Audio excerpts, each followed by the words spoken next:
आसंता जून 27 रु भारतर श्रीलंका सहित 3टी टी20 मैच आउ यापर 3टी दिनिकिया मैच रो सीरीज खेला जिवो। ताले एही सीरीज खेला हबा पूर्वरु एबे टी20 सीरीज पई भारतीय दलर कैप्टेन सिलेक्शन पई हार्दिक पांड्या और सूर्यकुमार यादव को मध्य विवाद देखा देछि। तो आपण माने जानिथिबे गत किछि दिन पूर्वे गौतम गंभीर भारतीय दलर कोच होइछन्ती।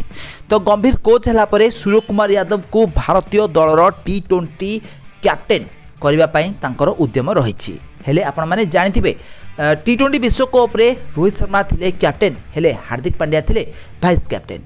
तो यह हिसाब रे हार्दिक पांड्या एबे भारतीय दलर कैप्टेन हेबा कथा, किंतु गौतम गंभीर आपण माने जानिथिबे भारतर कोच होइछन्ती। तो नुआ कोच एबे सूर्यकुमार यादव को भारतीय दलर कैप्टेन करिया पई इच्छा करिछन्ती। तो एही कारणरू एबे हार्दिक पांड्या और सूर्यकुमार यादव को मध्यरे कैप्टेन चयन को नहीं विवाद देखा देछि।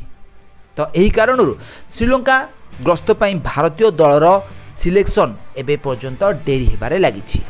तो आपण माने जानिथिबे कि प्रथम टी20 मैच 27 जुलाई, द्वितीय टी20 मैच 28 जुलाई और तृतीय टी20 मैच 30 जुलाई रे खेला जिवो। हेले एहा पूर्वरु भारतीय दलर कैप्टेन हेबो किए आ कैप्टेन हेई साला परे भारतीय दलर 15 जण खेलाड़ी किए किए श्रीलंका को जिवे एहाकु नै रहिछि एबे बड़ प्रश्न।